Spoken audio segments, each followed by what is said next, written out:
Recording in progress. Listo, ya está grabando. Bueno, ahora sí. Entonces, lo que les estaba diciendo es que la semana pasada empezamos con el capítulo 2, los dos primeros versículos, ¿cierto? En donde podemos comprender prácticamente el significado conceptual de varias palabras, ¿vale? Y en especial una de ellas, que es la que traducen como abogado, que es la palabra paráclitos. ¿Recuerdan?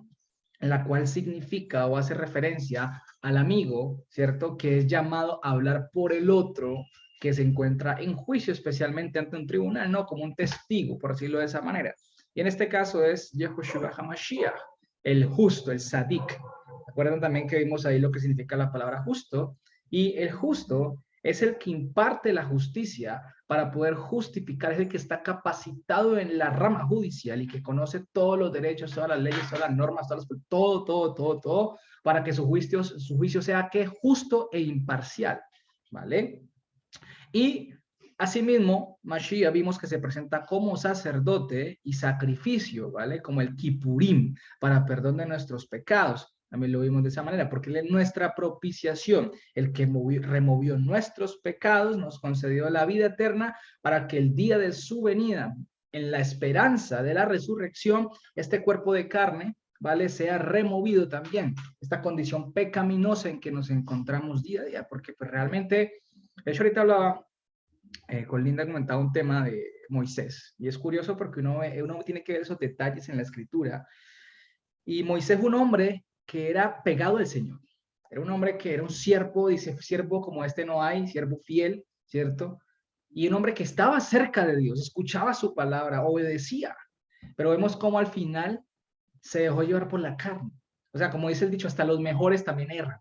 ¿Me hago entender? ¿Y eso qué quiere decir? Que el Señor nos está dejando, como yo le decía a ella, es como un trabajo pedagógico, ¿no? Que el Señor hace con nosotros y como se lo dice a Ezequiel, hijo de hombre, hijo de hombre, hijo de hombre. O sea, está diciendo tú que estás en condición humana, ¿vale? No se te olvide que estas palabras que yo que dices no son tuyas sino mías. Entonces, ¿qué es lo que nos está diciendo el Señor? Hombre, esa condición tuya es pecaminosa, ¿cierto? Que no se te olvide, ten cuidado, como dice la escritura, el que crea esté firme, mire y no caiga, ¿vale? Porque a veces nos confiamos mucho, nos confiamos demasiado. Y ese es el problema, que nos confiamos tanto que a veces podemos incluso llegar a pensar que palabras que salen de nosotros son palabra de Dios cuando no lo son. Ahora, no por esto nos podemos justificar constantemente, ¿no? De que no, pues yo soy carne, entonces pues ya soy así, peco las veces. No se quiere decir que como que en lo posible no pequemos, ¿cierto? Y tenemos que revisarnos constantemente y cambiar y dar ese fruto que tanto el Señor quiere que en él le quedemos. Nos ha dado el Ruach, ¿qué más? Es la potencia, ¿vale? Pero también tenemos que hacer nuestra parte, esforzarnos, apartarnos de este mundo de día a día más. No quiere decir que no trabajemos en el mundo, pues nos toca, obviamente, pero saber distinguirnos siempre en el mundo, ¿vale? Aprender a saber que hay conversaciones que no edifican, hay cosas que no edifican a la vista, bueno, etcétera. Hay palabras que salen de nosotros que tampoco edifican, todo eso y hacíamos haciendo un proceso de interiorización nosotros mismos, en donde nos examinamos y cada día avanzamos. Listo, pecamos. Bueno, hombre, estamos en esta condición todavía, ¿vale? No se puede decir que no se erra, claro que sí, pero no es volver un hábito, es diferente. Que ya se vuelve un hábito es delicado, hay algo está pasando, listo, y hay que revisarse porque no se está dando fruto. Entonces, también vimos, bueno, eso es solo un paréntesis, ¿no? Que se me viene a la mente y lo quise aplicar acá, me parece interesante, hablando de los pecados. Y vimos por último, ¿cierto? Que el Ruach HaKodesh, que se le llama también el Paráclito, ¿cierto? O sea, también el Paráclito y que lo traducen como el Consolador. Y pues sí, tiene que ver porque, como les expliqué, tiene que ver con la palabra paracalo, ¿cierto? Que traduce como exhortación, ¿vale? Que es la capacidad de tú, a través de la consolación, hacer ver a tu hermano el error, ¿vale? Y ayudarlo a salir de ese error. Es la palabra exhortación. Pero el Ruach HaKodesh, bien hemos visto y bien el Señor nos ha enseñado que es sinónimo de Dios. ¿Por qué? Porque el Ruach HaKodesh significa el poder de la santidad. ¿Y quién es la santidad? Pues Dios. ¿Y de dónde viene ese poder? Pues de Dios. Entonces es como el sinónimo, Ruach HaKodesh es sinónimo de Dios. Cuando vemos en el Evangelio, en Hechos 13 dice, el Ruach HaKodesh los envió, el Espíritu Santo los envió. ¿Quién fue el que los envió? Dios. ¿Vale? Ahí le está haciendo muy claramente. Eso lo podemos ver en Hechos 13, cuando envía a Pablo y a Bernabé. Y el Espíritu Santo los envió, que Dios los envió. ¿Listo? Y también podemos ver que entonces, cuando estamos llenos del Ruach HaKodesh, ¿cierto?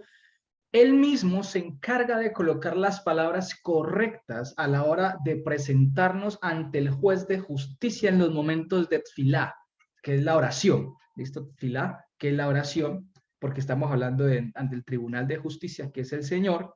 Y esto lo vemos reflejado en Romanos 8, capítulo 26. Quise hacer un poquito de énfasis en esto porque quería aplicarlo para que pudiéramos comprender más. Romanos 8, 26, ¿qué dice? Dice, por lo tanto, también el Ruach, proporcionando una ayuda que corresponde a nuestra debilidad. Bueno, esa es la traducción que yo lo hago porque hay palabras, como les digo, que son conceptos y es mejor traducirlos de esa manera para que se comprenda, ¿no?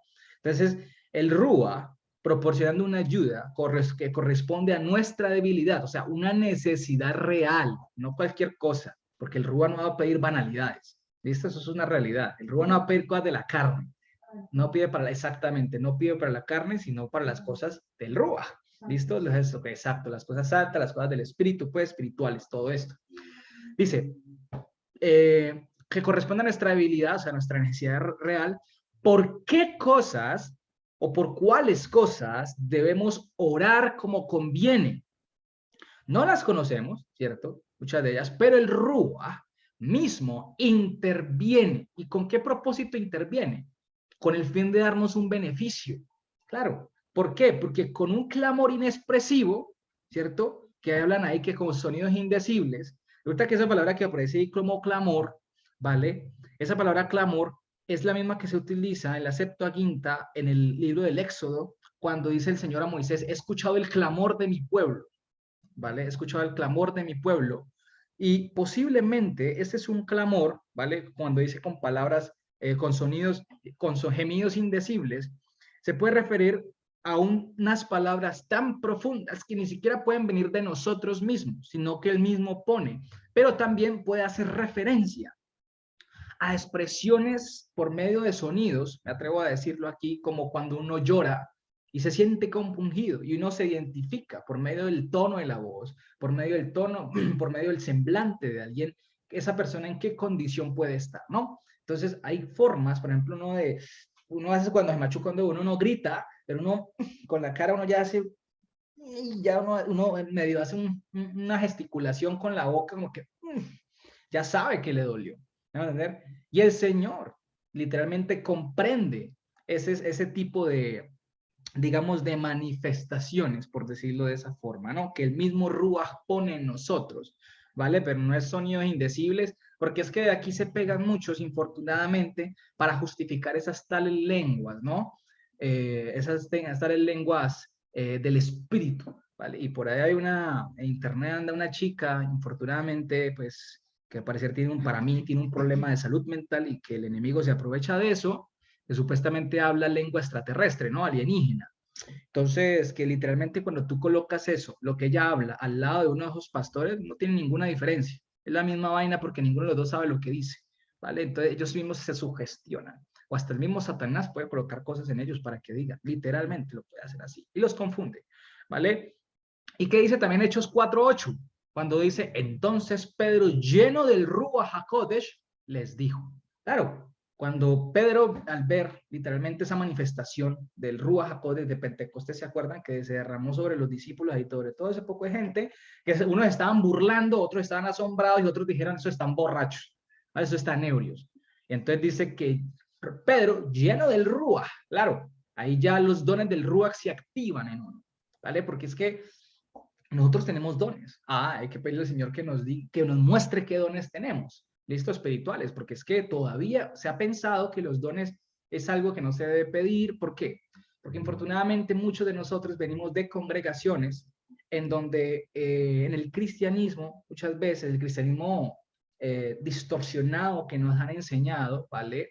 Que nosotros somos cristianos. Nosotros seguimos a Mashiach, tratamos de imitar los pasos de nuestro Mashiach, llevar las características, atributos. Pero el cristianismo que conocemos, que ha distorsionado un poco, ha hecho ver los dones espirituales como una payasada, me hago entender, y no como una payasada, sino hacerlos ver como si los dones espirituales que han sido depositados en nosotros los podemos utilizar a nuestro antojo. Entonces, claro, han llenado tanto y la gente se llena de tanto repudio hacia eso, o se llena, o se coloca una barrera que dice, no, eso no son dones espirituales, los dones espirituales ya no, sí, ya no funcionan. Eso era antes, en la época de los apóstoles. No, porque el Ruach es el mismo, ¿me voy a entender? Ah, que a ellos el Señor les permitió hacer otras manifestaciones porque el tiempo era corto y tenía que quedar escrito y manifestado lo que les iba a dar, es diferente. Pero el Ruach sigue siendo el mismo, ¿vale? Es el mismo que tenemos nosotros, el mismo que tenían ellos, no varía, es el mismo poder del Señor y que si Él quiere manifestarse en nosotros a través de un don, lo puede hacer, ¿vale? Entonces, y eso lo hace solo Él, nosotros no podemos manejar los dones espirituales, eso es algo meramente de Él. ¿Podemos manejar nuestros talentos? Sí, porque son nuestras capacidades humanas, pero las capacidades celestiales y espirituales no se pueden manejar, porque es algo específicamente de Él. Entonces ya ustedes sacarán la conclusión de qué es infortunadamente lo que se mueve en muchas congregaciones, ¿vale? Y a ver, puede pasar de que el Señor haga un milagro a alguien en una congregación de esas, ¿listo? Le aseguro que el Señor lo hace solo por esa persona, ¿vale? Y el Señor lo va a sacar y le va a enseñar, punto, ya. El Señor, es que ni siquiera fue el pastor, fue el Señor mismo que le hizo el milagro, punto. Ya está, nada más, ya está, ¿vale? No más. Entonces el Señor mismo lo puede hacer, punto. Por eso tenemos que estar atentos, tenemos que, para poder escuchar su voz, está en su palabra, ¿cierto? Y realmente el Señor nos va a mover también. Escuchar su voz la podemos escuchar aquí en nuestra mente, pero para eso tenemos que estar literalmente descontaminados constantemente de este mundo, de no tener voces, no tener cosas, tropiezos que nos impidan escuchar su voz, que nos mueva, veas esto, te mueve inmediatamente a hacerlo, ¿cierto? Porque no dudar. Y para eso tenemos que estar literalmente día a día santificándonos, que es apartándonos más y más y estando dentro de los límites que el Señor nos colocó, ¿vale? Punto, dentro de ese cerco, ¿vale? Que habla de ese cerco de santidad. Ya está, ¿listo? Por eso el versículo 3, ahí primero en primera de Juan, si continuamos con el versículo, por eso dice, y él es el Jaquipurim, el versículo dice, él es el Jaquipurim por nuestros pecados, y no solamente por los nuestros, sino también por los de qué, por los de todo el cosmos, ¿no? Es decir, cualquier persona que él quiera rescatar del cosmos, punto, porque él murió por el mundo, ya está. ¿Listo? El versículo 3 que dice, lo voy a decir como, bueno, se debería traducir, ¿no? Literalmente, pero no es mucho la diferencia allí.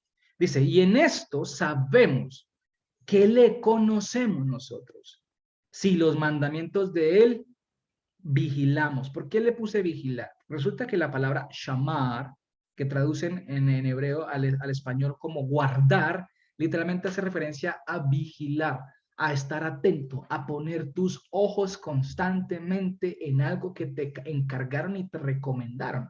Por ejemplo, si te contratan como un vigilante, ¿cierto? De un edificio, tú eres un shomer, si no estoy mal, un shomer, ¿cierto? En hebreo, eres un vigilante, eres un guardador, eres el que está atento y tiene que estar en vigilia toda la noche despierto, ¿vale? Por eso el Señor dice, vigilen, no es que estemos toda la noche despiertos, no porque hay que dormir, sino es en lo espiritual, estemos atentos, estemos vigilantes en cada detalle de la palabra del Señor, que la miremos, la analicemos, la cuestionemos no para contradecir, sino para poder indagar más, es diferente, ¿no? Indagar más, analizar, mirar, revisar, eso es vigilar, todos los días, así saques 5, 10, 15 minutos, no importa, si lo puedes hacer diariamente, hazlo, porque no se trata de la cantidad de tiempo, sino de la calidad que le dedicas a ese tiempo, a ese estudio, ya está. Si son 15 minutos, bien. Si son media hora, bien. Si es antes de dormir el único tiempo, no pasa nada. Lo importante es que estés vigilante y no leas por leer, sino detalladamente. Y decirle, Señor, muéstrame qué quieres decir aquí. Muéstrame, Señor, si es tu voluntad. ¿Qué significa esto, esto? Y así, ¿vale? Es un ejercicio constante. Por eso dice, de hecho, en el ejercicio, en la parte física del cuerpo, que así saques 15 minutos al día de ejercicio, pero bien hecho, te va a ser de provecho. Literalmente te va a aprovechar, ¿vale? Entonces no se trata de la cantidad de tiempo, sino de la calidad y cómo te dediques en ese momento. Y yo sé que 15 minutos en el Señor, en la palabra, es muy poco, ¿no?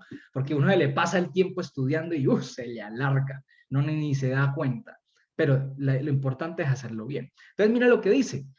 En esto sabemos que le conocemos nosotros si los mandamientos de él vigilamos, es decir, ponemos por obra. La pregunta es, ¿qué es conocer?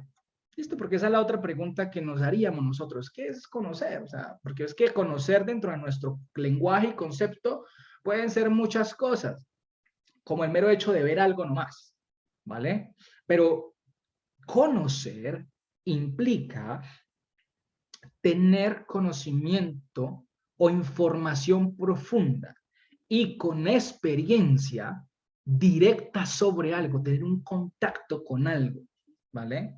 Eso es conocer, tener un contacto, una experiencia con ese algo, ¿vale? Ya sea un teléfono, una moto, un carro, una persona, etcétera. Tuviste un contacto, ¿vale? Y en este caso implica conocer a Hashem el hecho de tener un contacto, una experiencia con Él, con lo que es divino. Eso sí, cuando Él se deja ver, cuando Él se manifiesta a nosotros, ¿vale? Eso es conocer. Y ya vamos a ver de qué manera. ¿Y qué no es conocer al Señor? Conocer al Señor no es, porque es que mucha gente, yo le conozco al Señor. O muchas veces nosotros decimos, yo le conozco al Señor. Pero a ver, ¿cómo le conoces? ¿Bajo qué concepto? ¿Solo de oídas le oímos? ¿Eso pensamos que es conocer? ¿O en la práctica le conocemos algo? Porque es que la gente le queda muy fácil hoy en día, se ve mucho. No, es que ese celular es malísimo y ni siquiera lo has visto. Ni siquiera lo has tenido un contacto con el teléfono para decir si verdaderamente es malo o no. Son como loros, se vuelven repetidores, literalmente sin haber tenido un contacto y se vuelven como un teléfono roto, difamando algo que no conocen. Eso es lo peor, que difamamos el nombre del Señor, o muchas veces difaman el nombre del Señor, porque no deberíamos hacer eso, sin conocerle aún, porque piensan que conocerle es solo escuchar, ya, eso piensan que es, y no es así, y salen difamando el nombre del Señor. Pero la otra pregunta, ¿cierto? Es, ¿de qué forma tenemos esa experiencia, ese contacto, ¿vale? Y Juan 14:17 nos muestra que la primera experiencia, bueno, yo le llamo así, la primera experiencia eh, permite que el Ruach HaKodesh comience a morar en nosotros. Vamos a leer Juan 14:17. Vamos a leerlo acá, ¿listo? Ese es como el primer contacto, la primera experiencia. Perdón, con lo que es espiritual, con la divinidad. ¿Listo? Dice así, el Ruach de verdad, dice Ruach Emet, ¿cierto? Al cual el mundo no le puede recibir, mira, claro, porque no está capacitado. El mundo no le va a poder recibir jamás al Ruach hasta que el Señor no le permita. ¿Listo? Eso hay que entenderlo así. ¿Por qué? Porque no le ve. Es decir, y ver qué significa confesar, reconocer. ¿Listo? ¿Y qué dice? Ni le conoce. O sea, no tiene contacto con él, con la experiencia divina, no tiene experiencia con la divinidad, porque andan su experiencia única son las tinieblas, así como estamos nosotros constantemente, que pensábamos estar en la divinidad, ¿cierto? Pero era en contacto directo con las tinieblas, con Satanás, con el maligno. Y eso es lo que pasa, ¿vale? Por eso no podemos ver más allá, estábamos cegados, ¿vale? Estábamos engañados. Creíamos conocerle, pero no le conocíamos. Es como la parábola del hijo de pródigo. Igualito. El que se fue volvió, pero el que se quedó refunfuñó y por qué recibía este y otro y lo otro. Pero es que, hijo, tú también te pertenece a mí. Tú has estado conmigo. ¿Qué es lo que muestra eso? Que al parecer ese hijo que estaba con él parecía estar con él dentro de su hogar, pero estaba también igual de lejos. Estaba igual de lejos.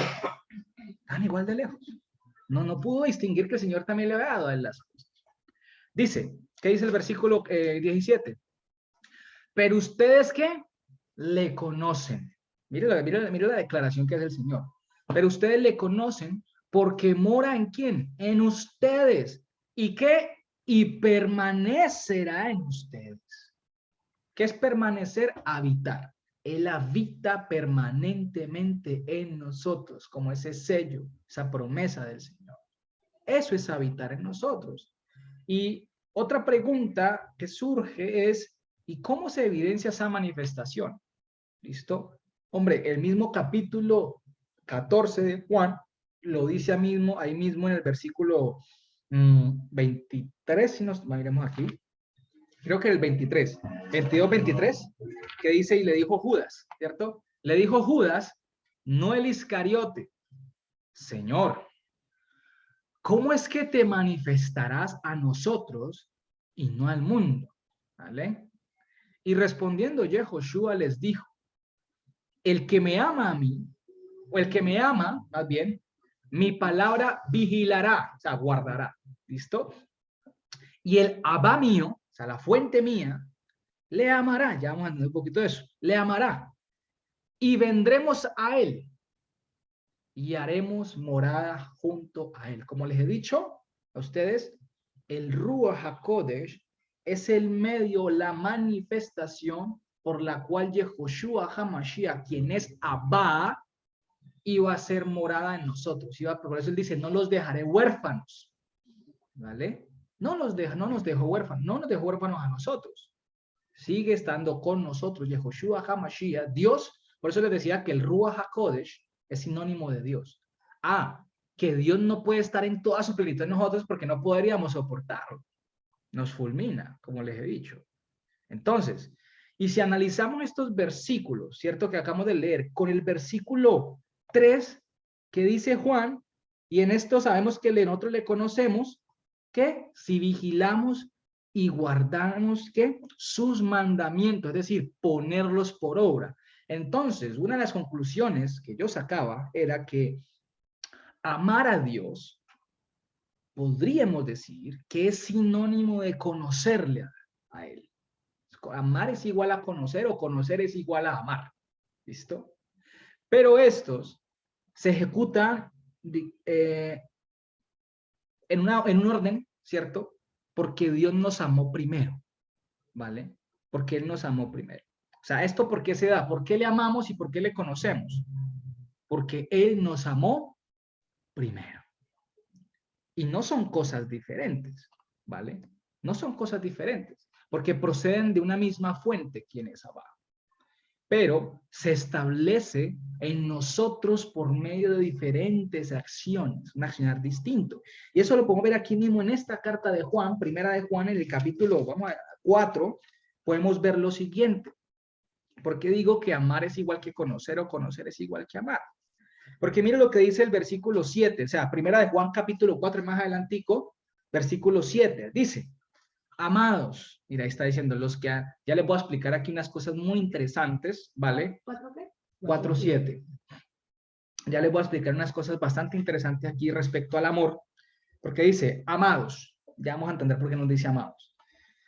Amémonos unos a otros, porque el amor es ¿de quién? Es de Dios, de Elohim. Por eso Elohim es igual al amor entrañable, ¿vale? Ya vamos a ver también, yo les voy a explicar unas cosas aquí.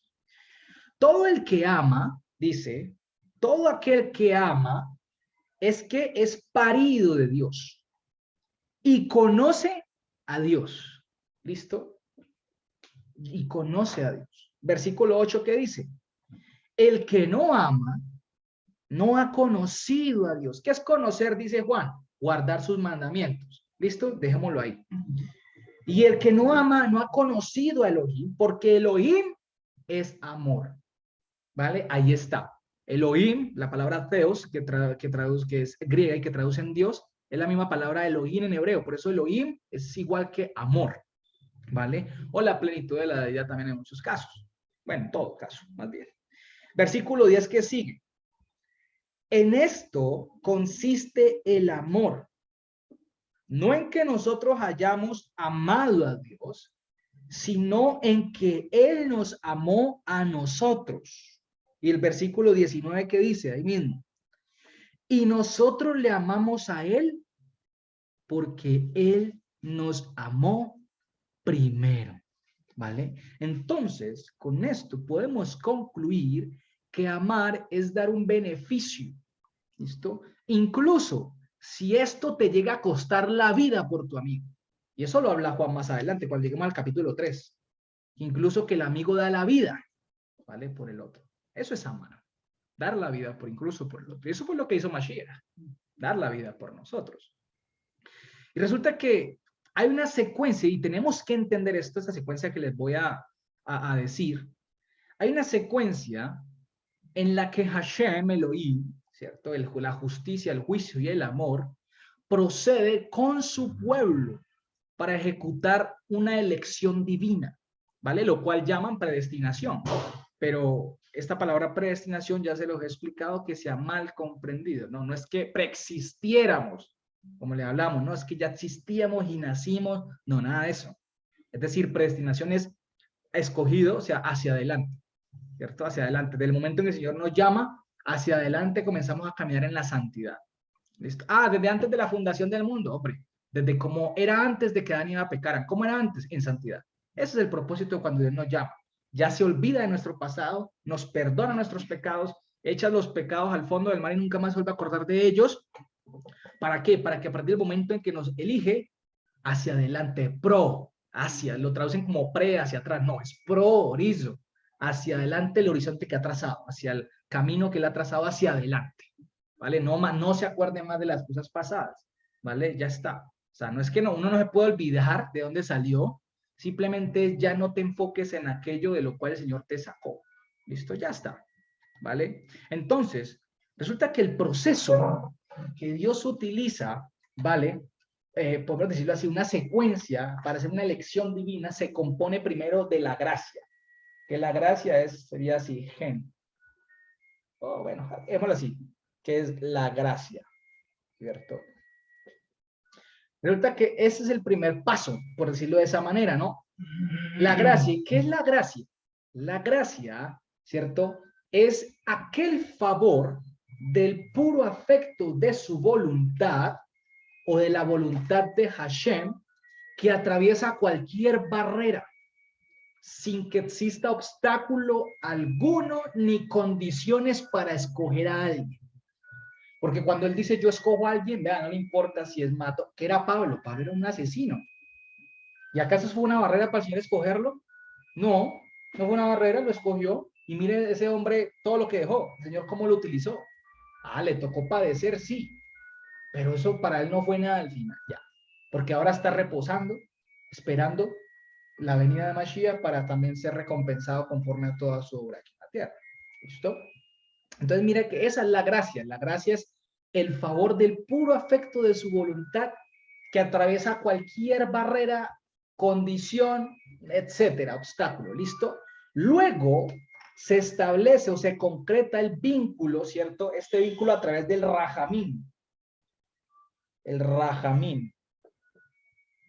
El rajamín es lo que traducen literal normalmente como compasión, como el favor, como misericordia, ¿vale? Pero resulta que esta palabra rajamín tiene relación con algo que viene de adentro, como del vientre, ¿listo? O sea, hace referencia como al vientre, por decirlo de esta manera, al vientre, ¿cierto? Porque hay otra forma para decir vientre que es beten, ¿cierto? Ten, creo que es así, beten, sí, beten, sí, en hebreo, otra forma, pero tiene relación con las entrañas. Rajamín del vientre, entrañas. Entrañas, listo, tiene que ver con las entrañas, ¿vale? Y por eso es aquí donde se resume el amor incondicional, inagotable y entrañable de Hashem, como si él mismo nos pariera. Lo acabamos de leer en Primera de Juan. Todo el que es parido de Dios, ¿vale? Lo acabamos de leer. El rajamín es como si él mismo nos pariera a nosotros, ¿vale? Como si él mismo nos tuviera, porque la palabra dice, ¿qué le dice Mashiach a, pues que llama Nicodemo? Le dice, Nicodemo, el que no es parido de arriba, no tiene heredad en el reino de los cielos. Punto. Ahí se lo está diciendo. Mire que toda la obra del proceso lo hace él. Y por último, ¿cierto? Vemos otro, y sin embargo, no, sí, viene lo que es el Gesed. Gesed, que esta palabra la han traducido como misericordia. Pero realmente esta palabra Gesed, ¿vale? Que es como el motor, ¿vale? Del Rajamín, ¿vale? Por este lado, ¿Qué es lo que produce? O sea, el Rahamín produce el Gesed. ¿Listo? Y este Gesed debe entenderse como piedad, solidaridad. ¿Listo? Como la piedad, como la solidaridad, la cooperación, el socorro de Hashem para con Israel. Eso es el Gesed. Y vale la pena hacer una aclaración porque miren que todas estas palabras, cuando las encontramos en la escritura, el Gen, Rahamín o Gesed, bueno, el Gen sí lo traducen como gracia, pero lo que es el Rahamín y el Gesed, las traducen como ¿qué? Como misericordia, ¿vale? Y pierden todo el peso de su significado al traducirlas como misericordia, porque es que ni siquiera la palabra misericordia alcanza a abarcar el concepto de cada una en el obrar, porque la misericordia es un acto de caridad, simplemente que viene del ser humano, no más. Pero en Hashem viene de otra forma, ¿vale? Es algo mucho más espiritual y mucho, por eso a mí me gusta decir piedad o el acto de solidaridad que tuvo Hashem con nosotros. Es mucho más fuerte que es mucho más fuerte y significativa. Eso es lo importante, lo que significa, ¿vale? Esto es lo que se debe entender. Entonces, podemos decir que por el gen de él, que es la gracia, el gen de Hashem Elohim, ¿cierto? Escogiendo a Israel o a nosotros, hablemos así, nos escoge con Rahamín, o sea, nos escoge y nos, como si nos pariera. Y por ese mismo amor con que él nos pare, nos cuida, como la madre cuida a sus hijos, ¿vale? Que hasta la vida llega a dar, ¿cierto? O un padre cuida a sus hijos que hasta la vida puede llegar a dar por su hijo, ¿vale? Y ese vínculo se genera por medio del Gesed, de este acto de solidaridad, que es un acto con el cual él se vincula con nosotros de forma íntima, ¿vale? Es como el canal. ¿Cuál es el canal? El canal de este vínculo es lo que se conoce como el mishpat. Mishpat, que es el debido proceso, que lo traducen como el juicio, ¿vale? Como el tribunal de justicia. Pero el mishpat, de ahí sale el mishpatim, son los mandamientos del Señor. O sea, este vínculo lo establece de Gesed, ¿vale? De piedad, de Rahamín, nacer de nuevo. Por eso aquí dice, todo aquel que ama es parido de Dios y conoce a Dios. ¿Y qué es conocer a Dios? Si tú eres parido de Dios, ¿qué debes hacer? Guardar sus mandamientos y obedecerlos. Por eso él establece ese vínculo a través de este proceso de obediencia a los mandamientos a Hashem, por medio del cual nosotros como pueblo, como Israel, entramos en su voluntad y recibimos su gesed, su piedad, ¿vale? Su solidaridad. ¿Para qué? Para poder hacer su voluntad, que el primer paso de la voluntad viene siendo la reconciliación de nosotros con Él. Él mismo nos reconcilia. Ese es el primer paso de la voluntad, reconciliarnos con Él a través del Rahamín, de la gracia, Rahamín, y luego viene el Gesed. ¿Listo? Y de esta manera, esto se convierte como un círculo virtuoso, no vicioso, sino virtuoso, lleno de virtudes, que se retroalimenta a sí mismo. Él nos da y nosotros le damos. Por eso dice, y nosotros le amamos a Él porque Él nos amó primero. ¿Vale? Es como un acto de solidaridad y nosotros a través de ese acto también demostramos el amor guardando los mandamientos. Por eso me atrevo a decir que el Señor cuando dice amó al mundo, no se refiere a todo el mundo, porque no todo el mundo guarda sus mandamientos. No todo el mundo ha recibido, digamos, el gen o el rajamín de Dios, en este caso. Porque cuando dice Deuteronomio 28:2, dice, cuando andes en estos mandamientos, estas bendiciones te perseguirán y te alcanzarán. Porque es que Él mismo, al injertarnos en su pueblo y haciendo que caminemos dentro del debido proceso que es la obediencia a sus mandamientos, todas esas bendiciones que Él ha designado y estipulado para nosotros vendrán. Punto. Van a venir. Porque es que de Él solo sale bien. No sale mal. ¿Sí? Entonces, cuando Hashem, podemos entender que Él hace Gesed, piedad, solidaridad con el mundo. Él sí lo puede hacer, porque la palabra dice que Él hace salir el sol sobre buenos y malos. Él puede tener un acto de solidaridad y piedad con el mundo porque Él no habita el mal, de Él no es el mal, pero es diferente a tener un vínculo de Rahamín y Gen con el mundo. porque esto ya nos establece como sus hijos, que somos paridos de él, ¿vale? Él puede establecer puede hacer un vínculo, pues claro, él puede hacer un acto de piedad y solidaridad con alguien en el mundo.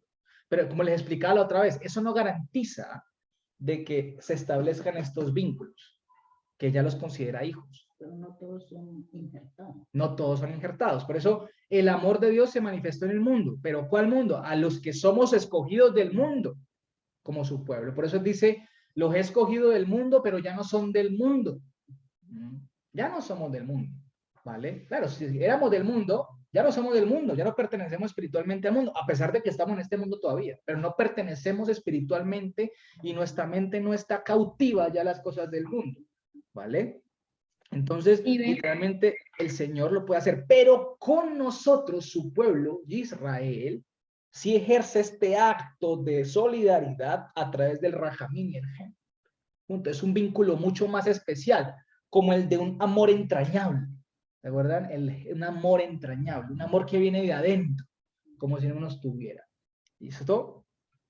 Así que, Perdón, creo que queda claro que Steven, ¿me permanecer en escuchas? el gozo de él, la cooperación o solidaridad de Dios, tiene que Steven, ver con la puesta en marcha de los mecanismos necesarios para hacer su voluntad en medio de un mundo perverso, en medio de un mundo enemigo de Hashem, porque este mundo se constituye enemigo de Hashem, ¿vale? Y resumidamente, él nos ayuda, colabora con nosotros. ¿Por qué? Porque cuando él colabora con nosotros, nosotros podemos hacer su voluntad, porque nosotros en la carne no podríamos hacerlo. Por eso vuelvo y repito lo que dice Mashiach: ustedes alejados de mí, nada pueden hacer. Y todo ese proceso lo estableció por un tiempo determinado a través de nuestro Mashiach Yehoshua. ¿Por qué determinado? Hasta que él venga y ya se establece todo nuevamente. Ya seremos lo que ha de manifestarse en nosotros. ¿Qué dice Lucas 1? ¿Cierto? Vamos a leer Lucas. Mire que aquí, Lucas me pareció muy interesante, capítulo 1, ¿cierto? Quiero que lo leamos un momento. Quiero que leamos del versículo 67. Es una profecía de Zacarías. Porque mire que ese vínculo del gen, del rajamín y del gesed se establece por medio de la manifestación del amor, quien es Yehoshua HaMashiach. Ya lo vamos a ver. Porque mire lo que dice, perdón, la profecía de Zacarías, ¿cierto? Que en este caso Lucas 1:67. Dice, y Zacarías, su padre, fue lleno del Ruach HaKodesh. Mire, ¿sí? Cuando el Ruach HaKodesh llena a alguien, es para hablar palabra de vida. No palabra de muerte, ni palabras de envidia, ni de ego, ni nada de esas cosas. Y profetizó. ¿Qué es profetizar? Volverse un portavoz de Hashem. Y diciendo, lleno de adoptivos, el Señor Elohim de Israel, ¿cierto? Que ha visitado y redimido a su pueblo y nos levantó a un poderoso Salvador, ¿cierto? En la casa del amado su siervo, o en la casa de David, podemos decirlo allí, ¿cierto? De David su siervo, ¿cierto? Pero yo creería mejor que el amado, porque David, las mismas consonantes con que se escribe David, ¿cierto? Que sería dot, así, dot, lo escriben así, David, también se puede escribir amado, el dot, el amado, ¿vale? El amado, que el amado es Yehoshua HaMashiach, ¿de acuerdan? Este es el amado en el cual tengo complacencia. ¿Listo? Entonces, el amado, ¿listo? Porque él es la cabeza, él es el rey de Israel. ¿Listo? El siervo, ¿ven? Que viene en condición de siervo. Dice, versículo 70, como habló, acá está, como habló por boca de sus santos profetas, que fueron desde el principio, salvación de nuestros enemigos y de la mano de todos los que nos aborrecieron. ¿Para hacer qué? Piedades, Gesed, con nuestros padres. ¿Listo? El acto de solidaridad con nuestros padres. Ahí está la palabra misericordia, Gesed. Y acordarse de su santo testamento, pacto. ¿Listo? Del juramento que hizo a Abraham, nuestro padre, nuestro maestro, que nos había de conceder que librados de nuestros enemigos, sin temor le serviríamos ¿En qué? En santidad y en justicia. Mucha profecía tan brava. En santidad y en justicia delante de Él todos nuestros días. Mire lo que dice. O sea, el librarnos de la muerte, librarnos de nuestros enemigos y de todo, iba a hacer que le sirviéramos en santidad y justicia todos los días. Dice, y tú, niño, ahí está la palabra paidión, paidión, sí, en griego que yo le expliqué que puede traducirse como siervo, el na'ar. Tú, siervo, más bien se podría traducir allí. Y tú, siervo, profeta del Altísimo, ¿vale? Serás llamado, imagínate, el portavoz del Altísimo. Porque ¿qué irás delante de Hashem? O sea, conectado con Hashem, o sea, todo el tiempo perteneciendo a Hashem. Eso significa estar delante, perteneciendo a Hashem. ¿Listo? ¿Para qué? Para preparar sus caminos o su camino. ¿Qué quiere decir? Preparar es como el camino, es como cuando tú entras a un lugar que está lleno de monte, de maleza, y entras con un machete y empiezas a agitar lo que no sirve, lo que estorba, y abriendo un único camino que por ahí van a pasar todos. ¿Vale? Vino Hashem mismo a preparar el camino, porque Él es el camino mismo. ¿De acuerdo? Él es el camino. Dice, ¿para qué? Para dar conocimiento de salvación a su pueblo, para perdón de sus pecados y mire, por la entrañable piedad de nuestro Elohim, por el Rahamim, ¿vale? Ahí está, por el Rahamim, por ese amor incondicional de una madre, como una madre teniendo un hijo, ¿vale? Estableció el Gesed. ¿Para qué? Dice así, con que nos vistió desde lo alto del Kedem, ahí dice aurora, pero ahí está la palabra Kadim o Kedem, que significa el oriente, ¿cierto? El Kedem, ¿vale? El Kedem, que hace referencia al Kedem, que traducen como oriente, es sinónimo de eternidad. La pregunta es, ¿desde dónde estableció ese vínculo? Desde la eternidad. Él vino de allá arriba, ¿se pilla? Ahí lo está diciendo, él vino de arriba. Ya, desde allá nos vistió de lo alto, desde la eternidad. ¿Para qué?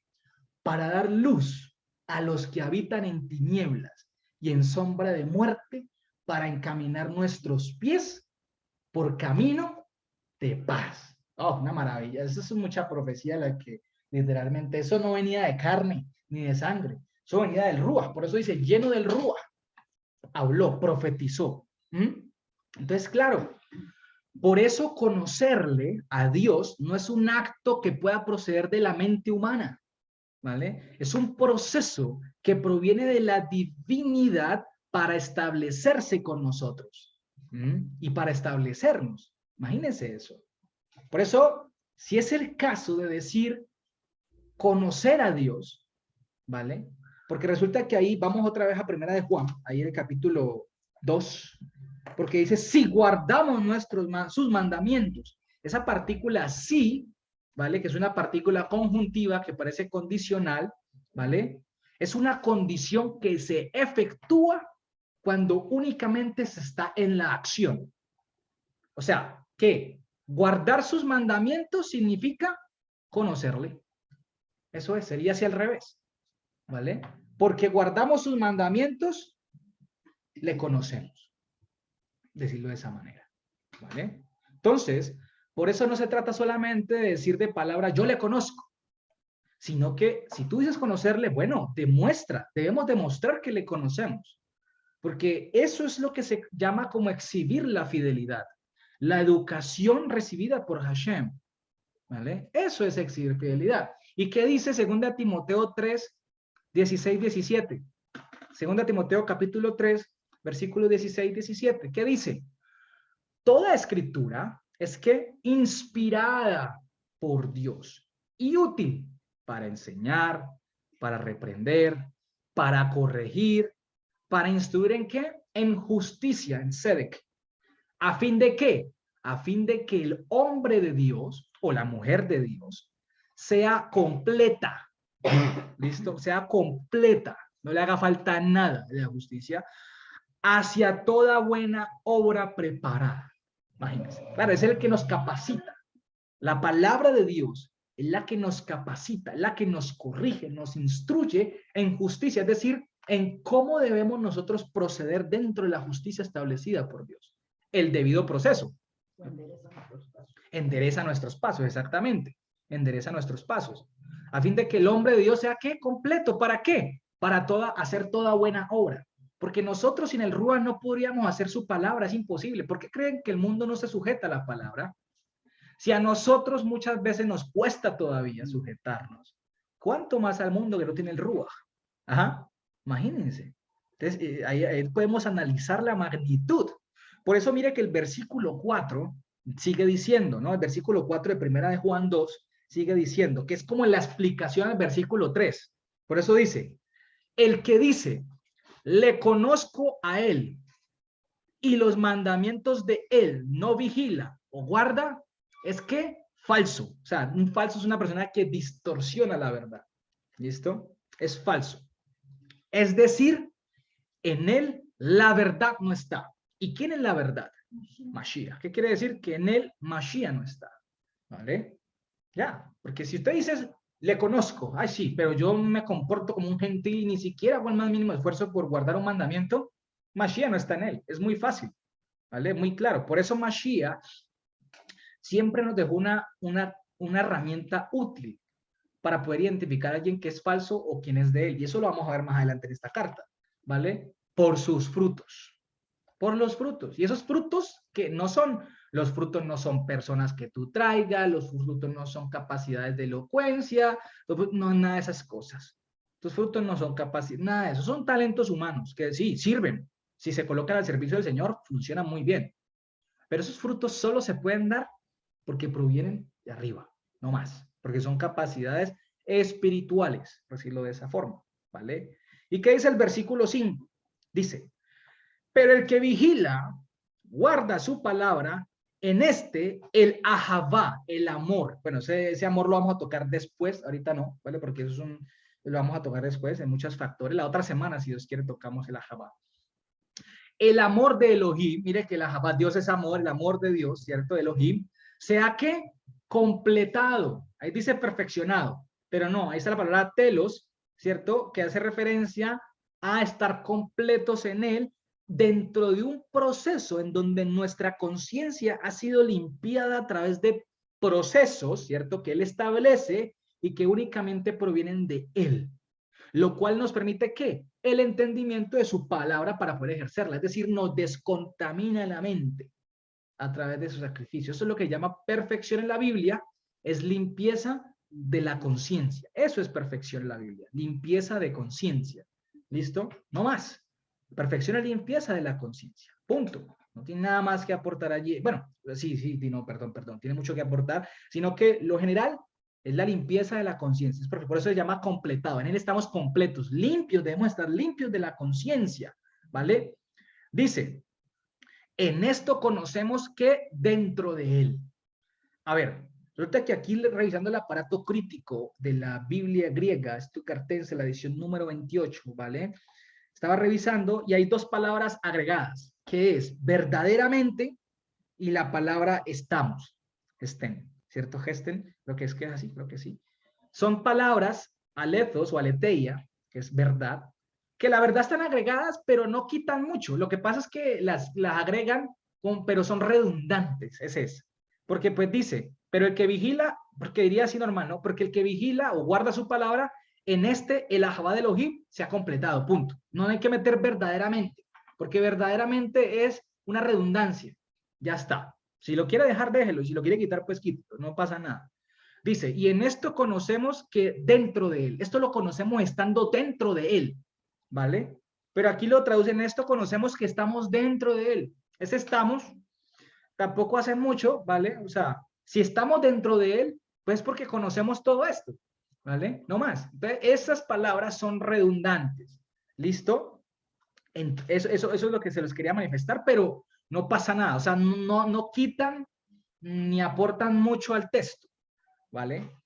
Y resulta que cuando dice el Ahabá de Elohim, llovió. El Ahabá de Elohim, ¿cierto? Lo que traducen como amor, bueno, sí vamos a decirlo una vez. El Ahabá, el Ahabá, ¿cierto? Vamos a borrar esto. Se mancha.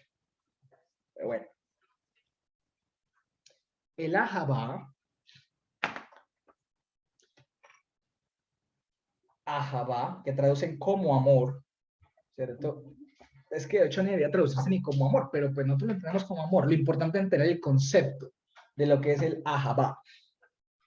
El Ahabá hace referencia a la manifestación de la voluntad divina para darnos un beneficio de forma desinteresada, ya que nosotros no podíamos por sí solos darle algo a él. Entonces, el Ahabá es la manifestación de la voluntad divina, ¿cierto? ¿Para qué? Establecida para darnos un beneficio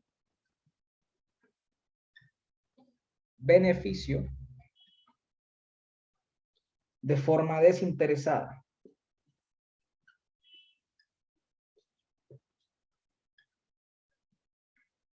La pregunta es, ¿para qué se manifiesta? De tal manera amó Elohim al cosmos, que introdujo el unigénito, al de única naturaleza, ¿vale? Ese amor lo manifestó a través de él, ¿para qué? Para darnos el carro, la casa, la camioneta, todo. No, o sea, no. Eso lo hizo para reconciliarnos con él. Ya, está, la voluntad de Dios es la reconciliación. El servicio de la reconciliación, que habla Pablo como el ministerio de la reconciliación en 2 Corintios 5, lo habla como el ministerio de la reconciliación. Es el servicio. Y nosotros somos extensiones de ese servicio. Porque nosotros hemos sido escogidos por Dios para aportar su voz y ser también llevadores de esa reconciliación a los pecadores. No, es el agradecido no. Pues nosotros estamos agradecidos por él constantemente, pero el amor es la manifestación de la voluntad divina. O sea, ¿cuál es la voluntad de Dios? Reconciliarnos con él. Quitar esa barrera de enemistad que había, que nos separaba, a través de la gracia, ¿cierto? Darnos todos los beneficios que él ha establecido para nosotros como sus hijos, ¿vale? Ya que nosotros no podemos darle nada, porque de nosotros no podía surgir algo que hiciera satisfecha la justicia delante de él por el pecado. Entonces, esa manifestación que fue del puro afecto de su voluntad, la ejerció a través de ¿quién? De Yehoshua HaMashiach, como lo acabamos de leer en Lucas, ¿se van a entender? Y por eso, volviendo aquí a 1 de Juan capítulo 4:10, leamos capítulo, ahí lo acabamos de leer, dice, 1 de Juan, ahí mismo, el capítulo 4, versículo 10, capítulo 4 dice, en esto consiste el amor. Mire lo que consiste el amor. No en que nosotros hayamos amado a Dios, claro, nosotros no teníamos nada que darle a Él, sino en que Él nos amó a nosotros, claro, Él sí tenía para darnos un beneficio a nosotros. ¿Qué dice?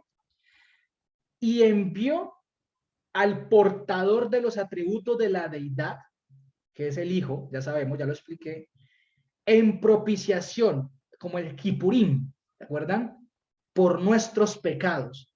De esa manera se manifestó el amor, para darnos ese beneficio. ¿Qué más beneficio que quitarnos del mundo de las tinieblas y condenación para darnos vida eterna? ¿Ah? Es una belleza ese beneficio. Y mire lo que dice, versículo 11. Amados, si Dios nos ha amado así, debemos también nosotros amarnos unos a otros. Interesante.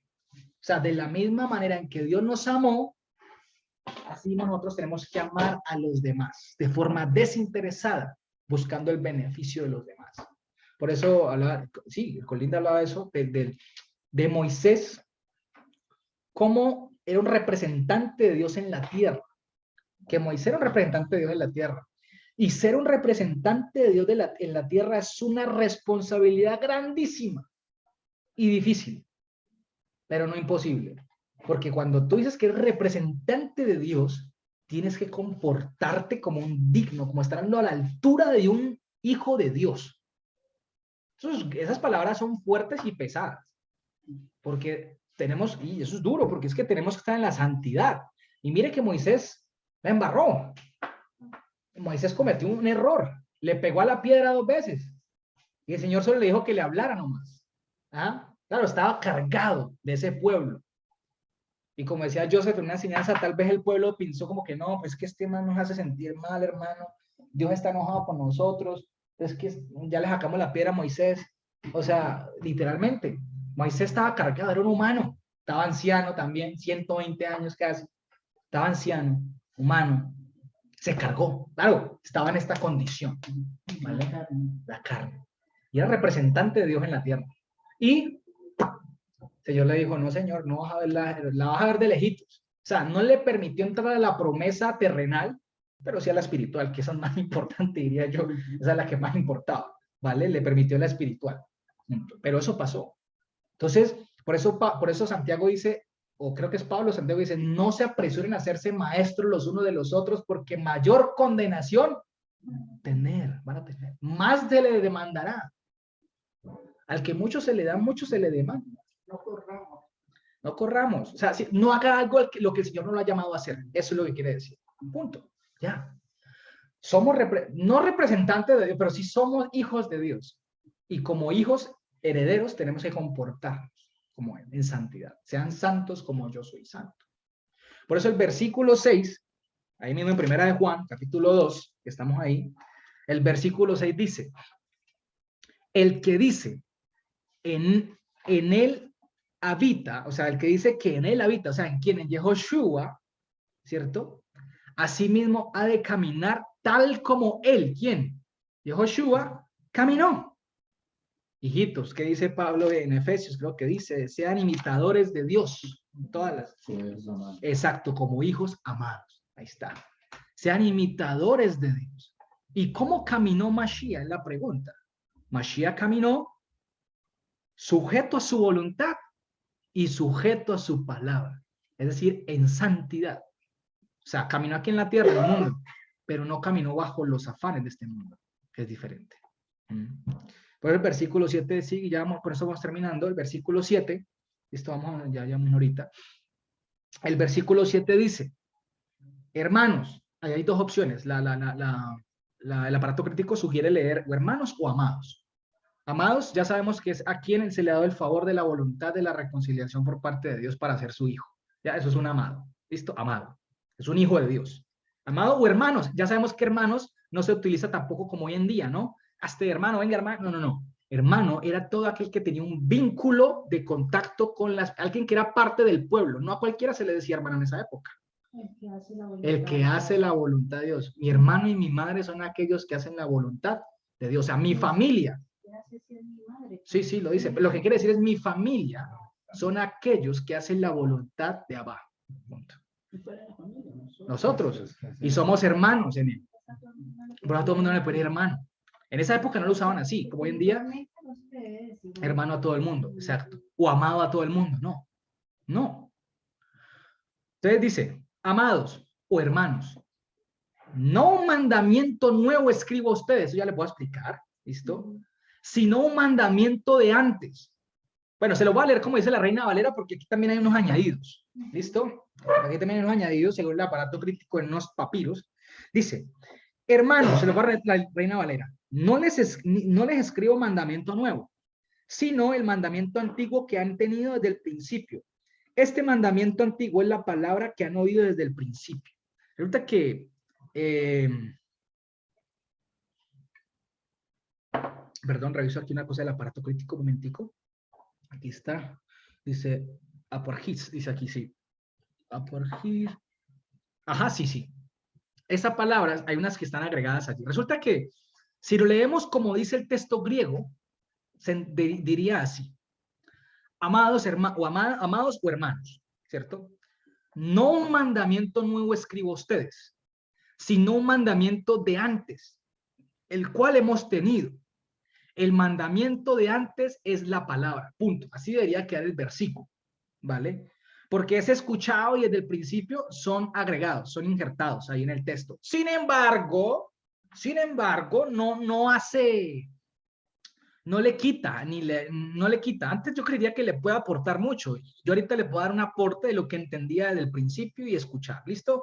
Lo que es la palabra. Bueno, bien del principio, el reshit, ¿listo? O sea, el principio no está, no debería ir. Y el escuchado tampoco, ¿vale? No debería ir. Pero no pasa nada, me parece que no le quita. O sea, no lo convierte como una herejía, ¿no? Ni nada. Resulta que en primer lugar, porque dice un mandamiento nuevo, escribo ustedes. ¿Cómo así? Mandamiento no, pues que ya no se supone que los mandamientos ya estaban ya listos, ya el Señor dijo ni le quitará, ni le agregará, ni nada, y todo aquel que le quite una y otra. O sea, ya el punto es que cuando se refiere a un mandamiento nuevo, bueno, vamos a borrar aquí otra vez, la Java, ¿no? Cuando se refiere a un mandamiento nuevo, ¿cierto? Un nuevo mandamiento, lo que especifica o lo especifica Juan es que no es fresco, no está en desarrollo el mandamiento, sino que lo que Juan quiere decir es que nunca antes se había encontrado algo exactamente como ese mandamiento que ya estaba estipulado, es decir, no había nada que lo reemplace. Y ya le puedo decir por qué. ¿Cómo así? Pero es que dice un mandamiento nuevo. La traducción no es correcta, me atrevo a decir, ¿listo? La traducción no es correcta y le voy a decir por qué. Porque tal vez ustedes se preguntarán cuando Mashiach dijo en Juan 13:34, un mandamiento nuevo les entrego a ustedes. ¿Se acuerdan? Le dice, un mandamiento que se amen los unos a los otros, ¿cierto? Todo esto, un mandamiento nuevo. Pero resulta que ahí no dice un mandamiento nuevo, porque sonaría contradictorio también. Vamos para allá.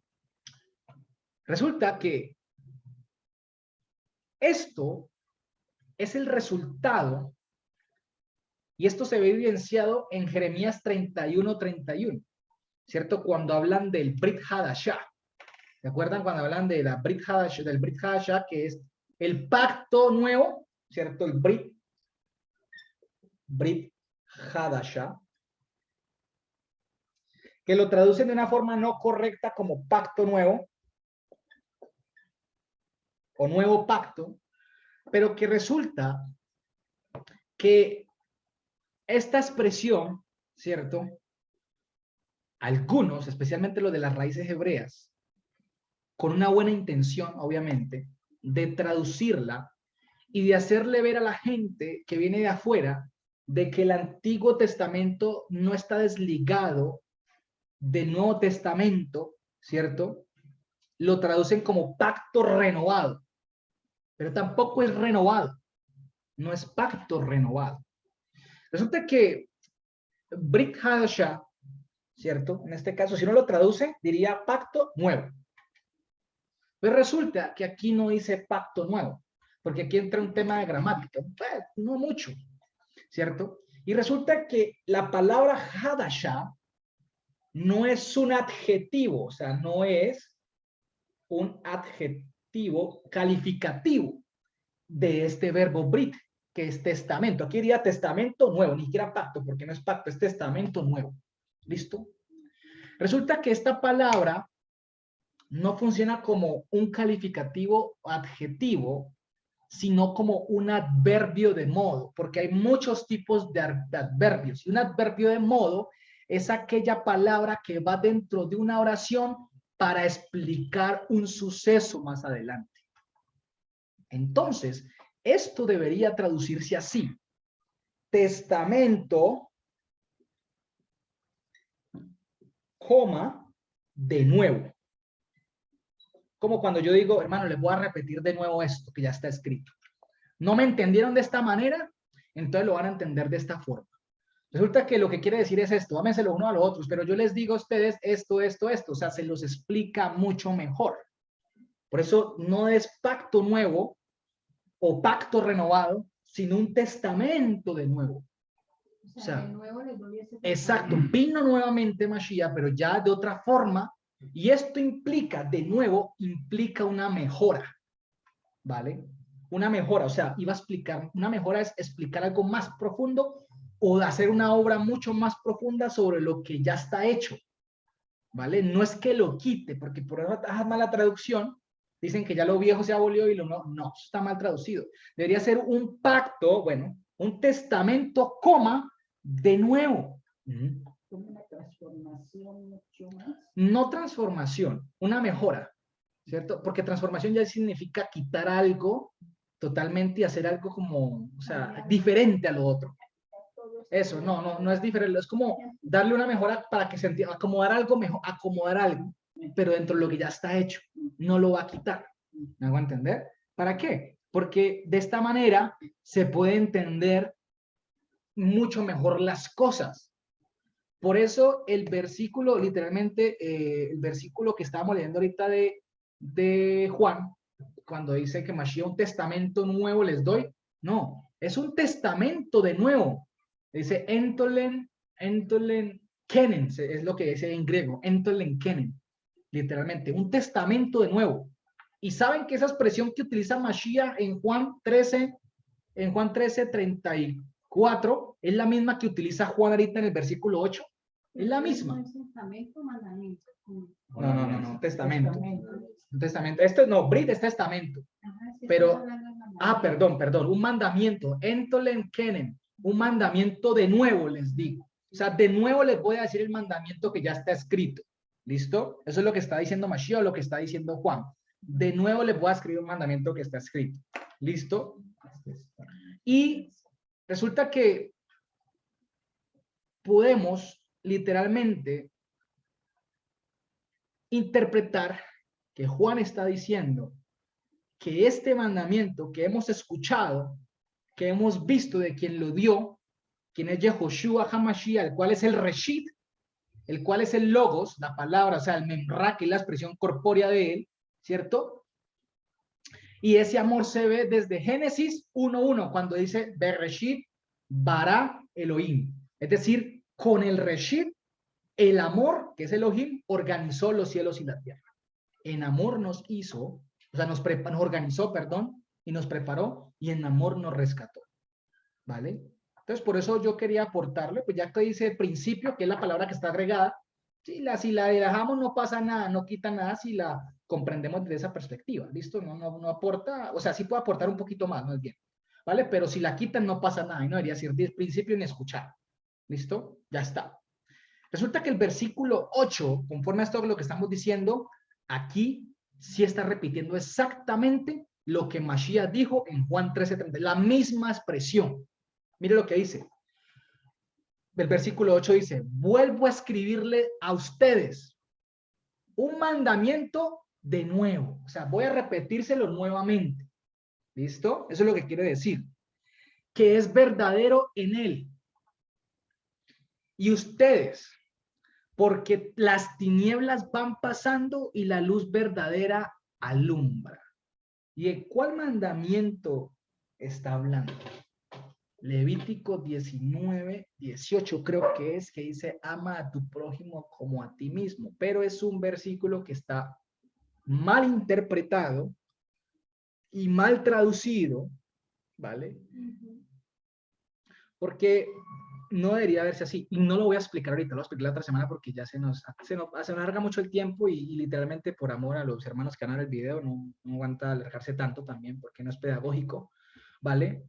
Pero la pregunta es, cuando Juan dice, entendemos que ya está diciendo que no es un mandamiento nuevo, y Mashiach tampoco está diciendo que es un mandamiento nuevo, sino que es un mandamiento de nuevo, o sea, se lo puedo repetir. Ya Juan lo puede recordar de otra forma, y ya Juan lo empieza a explicar. El que dice que está en la luz y aborrece a su hermano, está todavía en tinieblas, ya empieza a explicar cómo funciona el amor. ¿Sí pillan? Lo ponen de un nivel mucho más alto, le aumenta el nivel a la palabra amor, lo que es el amar al prójimo o al amigo, más bien, que eso lo veremos la otra semana. Porque dice que es verdadero en él, claro, ¿por qué verdadero en él? Porque ese mandamiento se ejecutó de forma clara y concisa a través de Yehoshua HaMashiach muriendo por nosotros. Fue evidente, ¿listo? Y en nosotros, dice, y en ustedes, y en nosotros, ¿por qué? Porque en nosotros se tiene que evidenciar, porque al ser sacados nosotros de las tinieblas a la luz, debe verse manifiesta en nuestras obras esa luz, ¿vale? Ya vimos lo que es el tema de la luz también, ¿listo?